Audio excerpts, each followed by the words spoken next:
Peshawar F C headquarter پر خودکش حملہ، 3 دہشت گرد مارے گئے، 3 اہلکار شہید۔ ایک خودکش بمبار نے اپنے آپ کو ایف سی ہیڈ کوارٹر کے گیٹ پر دھماکے سے اڑا دیا، جس کے بعد دیگر 2 حملے آوروں نے اندر داخل ہونے کی کوشش کی۔ فورسز نے فوراً آپریشن کرتے ہوئے حملہ ناکام بنا دیا۔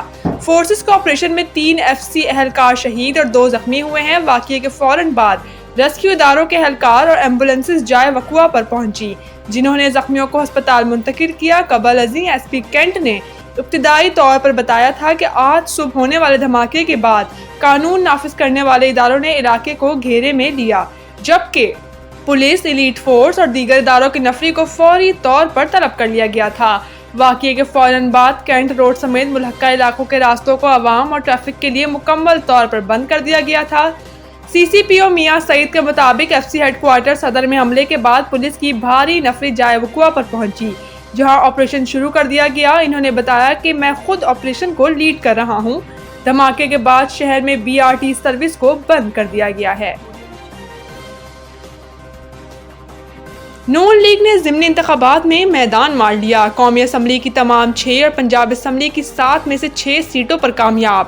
مسلم لیگ نون نے ضمنی انتخابات میں میدان مار لیا، قومی اسمبلی کی 6 اور صوبائی اسمبلی کی 7 نشستوں پر ہونے والے ضمنی انتخابات کے مکمل نتائج سامنے آ گئے۔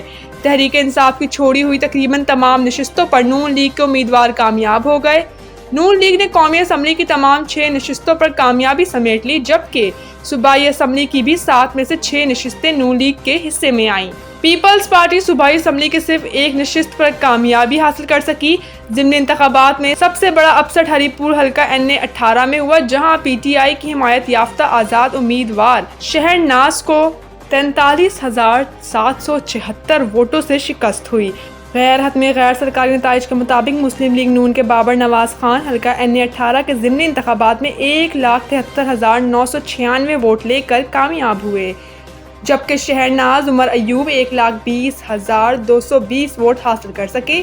شہرناز عمر ایوب سابق قائد حزب اختلاف عمر ایوب خان کی اہلیہ ہیں۔ یہ نشست عمر ایوب کے نااہل ہونے پر خالی ہوئی تھی۔ عمر ایوب کو 9 مئی ہنگامہ آرائی کیس میں سزا سنائی گئی تھی۔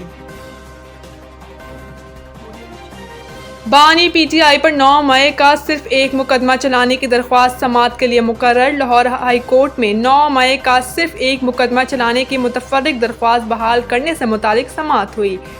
عدالت نے پی ٹی آئی کی درخواست بحال کرنے کی متفرق درخواست منظور کر لی۔ دوران سماعت وکیل لطیف کھوسہ نے کہا ہے کہ آفس کو پتہ نہیں مجھ سے کیا ضد ہے، میرا نام لسٹ میں کیوں نہیں آتا، جس پر چیف جسٹس عالیہ نیلم نے کہا کہ آپ کو پتہ نہیں عدالت سے کیا ضد ہے جو پریس میں عدالت کی غلط خبریں دیتے ہیں۔ وکیل لطیف کھوسہ نے کہا کہ میں نے تو کوئی غلط خبر نہیں دی۔ چیف جسٹس عالیہ نیلم نے کہا کہ یہ جو آپ کے ساتھ انتظار پنجوتا کھڑے ہیں ان سے پوچھیں۔ گزشتہ سماعت پر کیس کال کیا گیا مگر کوئی وکیل موجود نہیں تھا۔ باہر جا کر کہا گیا کہ عدالت ہمیں بتائے بغیر کیس لگا دیتی ہے، یہ روسٹروم جب خالی ہوتا ہے تب نظر آتا ہے، ہم چہرہ دیکھ کر تو کیس سنتے ہی نہیں۔ جتنا ریلیف میری عدالت سے آپ کو ملا شاید کسی عدالت سے ملا ہو۔ کہا گیا کہ ہڑتال تھی مگر میری عدالت میں تو کیس لگے تھے۔ وکیل لطیف کھوسہ نے کہا کہ ہڑتال بھی ہم عدالت کی عزت کے لیے کرتے ہیں، اپنے لیے نہیں کرتے۔ میں اس کیس میں سینئر وکیل ہوں مگر لسٹ میں میرا نام نہیں آیا۔ چیف جسٹس عالیہ نیلم نے کہا کہ ابھی تک کوئی ایسا فلٹر نہیں آیا جس سے کسی وکیل کا نام نکالا جا سکے۔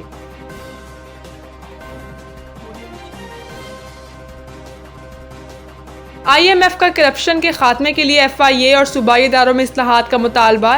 آئی ایم ایف کی گورننس اور کرپشن رپورٹ کے مطابق نیب اور صوبائی انسداد بدعنوانی کے اداروں کو آزاد اور خود مختار کیا جائے اور اعلیٰ سطح کی کرپشن تحقیقات کو مؤثر بنانے کے لیے نیب کے سربراہ کی تعیناتی کے عمل کو بہتر بنایا جائے، نیب کی تحقیقاتی صلاحیتوں کو بڑھایا جائے اور ان اداروں کے اندر احتساب کے عمل کو یقینی بنایا جائے۔ آئی ایم ایف نے مطالبہ کیا ہے کہ ملک میں شفافیت اور احتساب کو یقینی بنانے کے لیے اعلیٰ سرکاری افسران کے اثاثوں، اختیارات اور وسائل کو جمع کرنے، ڈیجیٹلائز کرنے اور ظاہر کرنے کے لیے ایف بی آر، پارلیمنٹ اور اسٹیبلشمنٹ ڈویژن پر مشتمل مرکزی اتھارٹی قائم کی جائے۔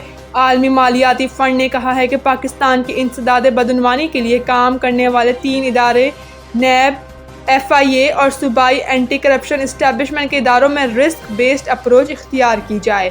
مشکوک ٹرانزیکشن کی نشاندہی، کرپشن تک رسائی اور تحقیقات کے لیے NAB auditor general of Pakistan اور FBI کے مابین معلومات کے تبادلے اور رابطوں کو بڑھایا جائے۔ پاکستانی کرائم تھرلر فلم ججی ایمیزون پرائم پر release. IG Punjab doctor Usman Anwar کی فلم ججی کی انٹرنیشنل فورم پر پذیرائی پر ڈائریکٹر حبیب شہزاد کو مبارکباد دیتے ہوئے کہا کہ پولیس فورس کی کامیابیاں کاوشیں اجاگر کرنے میں نجی فلم ساز اداروں کی فلمز ڈراموں کا کلیدی کردار ہے۔